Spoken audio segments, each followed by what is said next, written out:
करके चलाए हैं तो द्रौपदी रोने लगी है, कहने लगी अरे दुष्ट हमें उस राजसभा में लेकर के न जा। कलाई पकड़ी द्रौपदी की और जब दुशासन खींचने लगा तो द्रौपदी रोने लगी, आवाज लगाने लगी अगर महलों में कोई हो तो हमें बचाओ, हमारी रक्षा करो। आज दुशासन ने कलाई पकड़ी है और खींच करके लेके चला द्रौपदी को, तो रोने लगी है द्रौपदी, आवाज लगाती है अरे रोई गई अर्जुन की नारी, तुम छोड़ो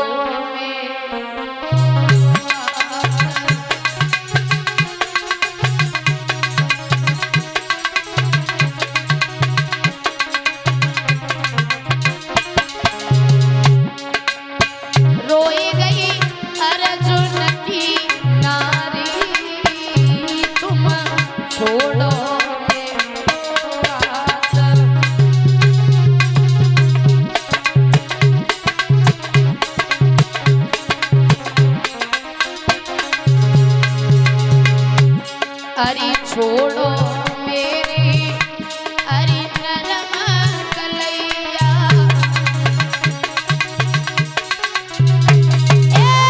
मेरे हाथ की टूटी गई चुरिया,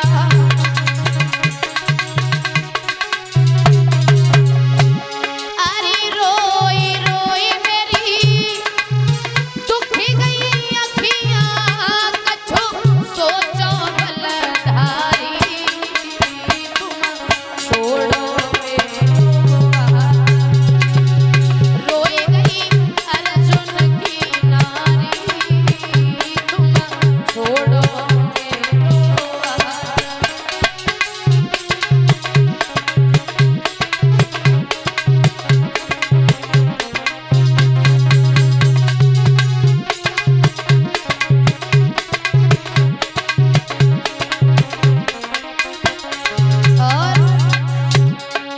कहाँ गई गांधारी मैया, को तंग करे तेरो छैया,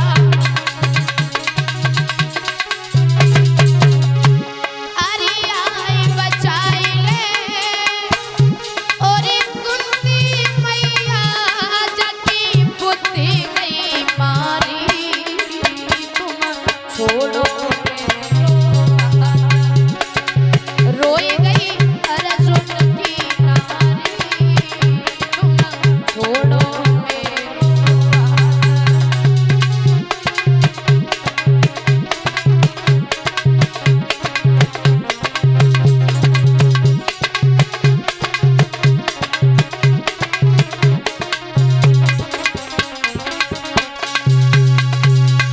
रोने लगी है द्रौपदी, आवाज लगा के कहती है कोई हो तो हमारी रक्षा करो। किसी ने भी आवाज नहीं सुनी, आज दुशासन लेकर के चला द्रौपदी को, जाकर के राजसभा में खड़ा कर दिया। तो जाते जाते द्रौपदी ने एक सवाल किया सभी से, क्या कोई हमें बताएगा इस राज दरबार में हमें क्यों बुलवाया गया है? कोई कुछ नहीं बोला, सब शांत बैठे।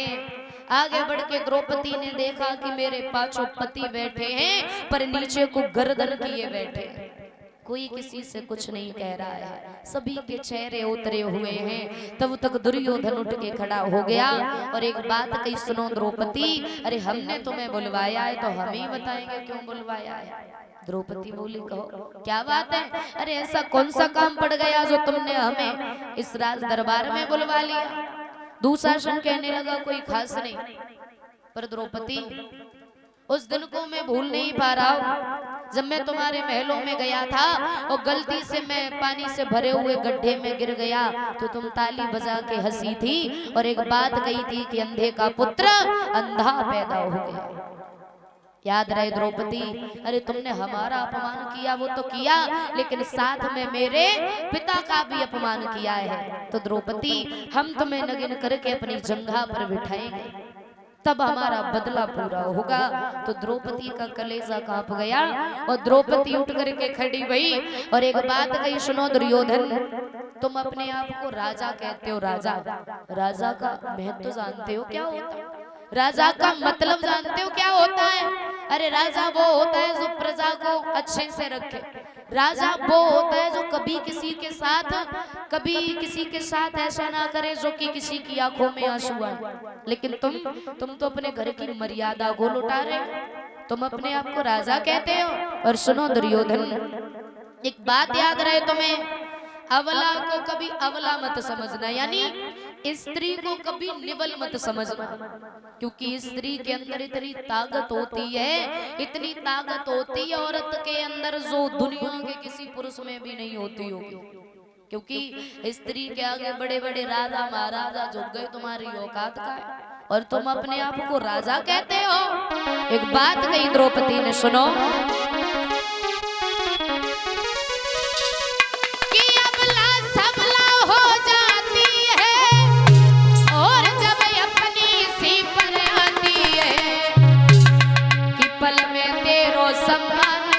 पल में अपमान कराती है।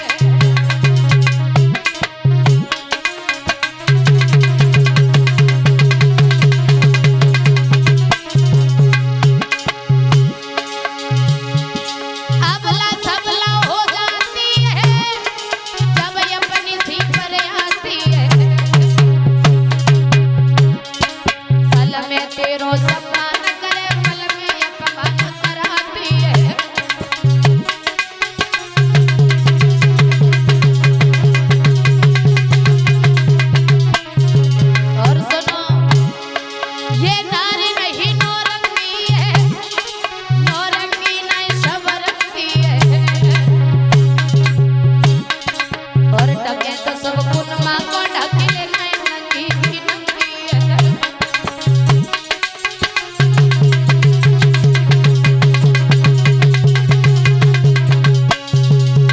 दुर्योधन, स्त्री, अगर स्त्री चाहे तो परिवार का नाम दुनिया में रोशन कर सकती है।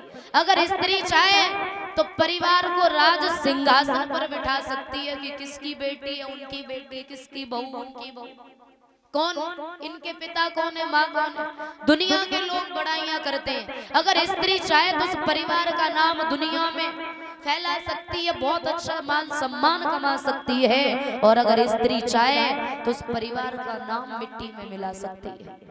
दुर्योधन उठ करके खड़ा हुआ और एक बात कही, द्रौपदी कैसी बातें कर रही हो, ये अकल उस दिन कहाँ गई थी जब हम गलती से गिरे थे और तुमने हमसे कहा था कि अंधे का अंधा पैदा हो गया, तो आज ये तुम्हारी बातें किसी काम की नहीं है। दुशासन से कहा, दुशासन द्रौपदी को नगिन करो और नगिन करके हमारी जंघा पे ला करके बिठाओ। द्रौपदी रोने लगी। द्रौपदी के पास जो पति बैठे हुए थे वहां पर पहुंची और एक बात कही कि ये हमें भरी सभा में नगिन कर रहे हैं, लेकिन आप कुछ कह क्यों नहीं रहे। दुशासन आगे बढ़ा, द्रौपदी के सामने खड़ा हो गया। द्रौपदी पांचों पतियों के मुंह की तरफ देख करके रोने लगी और एक बात कही कि किसी दिन हमें ये बात कहते हुए अब बड़ा गर्व हुआ करता था। कौन सी बात? कि मेरे 5 पति हैं। और सुनो, जब हमें ये बात कहते हुए जितना गर्व महसूस होता था, आज उससे कई गुना ज्यादा हमें शर्म महसूस हो रही है।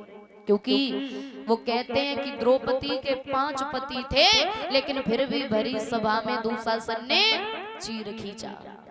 रोने लगी द्रौपदी और रो के एक बात कहती है, महाराज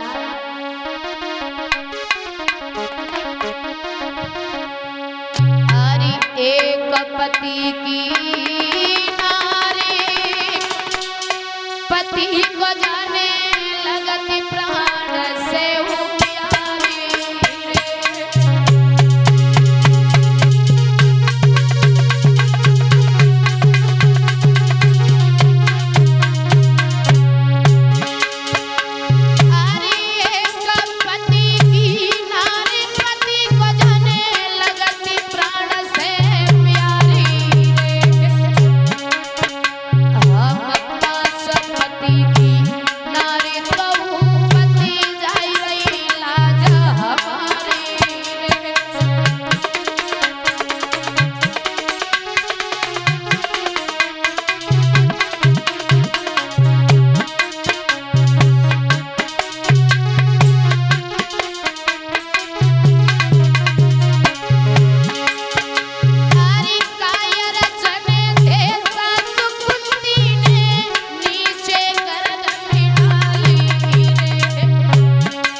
एक बात कही है कि अर्जुन आज वो बल तुम्हारा कहां चला गया जो तुमने एक ही तीर में मीनू को मारा था और मेरे साथ में तुमने विवाह किया था।